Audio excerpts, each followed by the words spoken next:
Hi കുട്ടികളെ, വീസ്റ്റൺ bridge ഉപയോഗിച്ചുകൊണ്ട് current കണ്ടുപിടിക്കാനാണ് ചോദിച്ചിരിക്കുന്നത്. ഇവിടെ വീസ്റ്റൺ ബ്രിഡ്ജ് അപ്ലൈ ചെയ്യാൻ പറ്റുമോ എന്നുള്ള കാര്യമാണ് ആദ്യം നമ്മൾ നോക്കേണ്ടത്. വീസ്റ്റൺ ബ്രിഡ്ജ് അപ്ലൈ ചെയ്യണമെങ്കിൽ ദാറ്റ് ഈസ് ഈ റെസിസ്റ്റൻസ് ബൈ ഈ റെസിസ്റ്റൻസ് ഈക്വൽ ടു ഈ റെസിസ്റ്റൻസ് ബൈ ഈ റെസിസ്റ്റൻസ് ആണെങ്കിൽ മാത്രമാണ് നമ്മൾ എന്ത് അപ്ലൈ ചെയ്യാൻ പോകുന്നത്, വീസ്റ്റൺ ബ്രിഡ്ജ് പ്രിൻസിപ്പിൾ അപ്ലൈ ചെയ്യാൻ പറ്റുന്നത്. ഈ റെസിസ്റ്ററിനോട് കറണ്ട് ഉണ്ടോ ഇല്ല നോക്കണം നമുക്ക്. ആ ഒരു ബാലൻസിങ് കണ്ടീഷൻ സാറ്റിസ്ഫൈ ചെയ്യുന്നുണ്ടെങ്കിൽ, ബാലൻസിങ് കണ്ടീഷൻ ആകുന്ന സമയത്ത് ഈ റെസിസ്റ്ററിൻ്റെ അതോടെ കറണ്ട് ഉണ്ടാവില്ല എന്നാണ്. സോ നമ്മൾ അയാളെ കുറിച്ച് നോക്കേണ്ട ആവശ്യമേ ഇല്ല. അപ്പോൾ നടുവിൽ ഒരാൾ വന്നു എന്ന് വിചാരിച്ച് നിങ്ങൾ ടെൻഷൻ അടിക്കുന്നു വേണ്ട. സോ 4/10 എത്രയാണ് നോക്കും നമ്മൾ.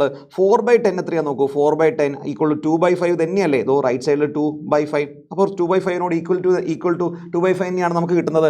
അതായത് അതിൻ്റെ അർത്ഥം ഇത് ബാലൻസിങ് കണ്ടീഷനിലാണ്. ഇനി നമ്മൾ അപ്ലൈ ചെയ്യേണ്ടത്, ഇതിലൂടെ കറണ്ട് പോകുന്നില്ലെങ്കിൽ നമ്മൾ അതിനെക്കുറിച്ച് നോക്കേണ്ട ആവശ്യമില്ല. സോ ആ ഒരു റെസിസ്റ്റൻസ് നമുക്ക് ഇങ്ങനെ ടോട്ടലായിട്ടുള്ള സർക്യൂട്ടിനെ നമുക്ക് ഇങ്ങനെ വരയ്ക്കാം. 4, 2, താഴെ ആരാണുള്ളത്, ദാറ്റ് ഈസ് 10 കൂടാതെ 5.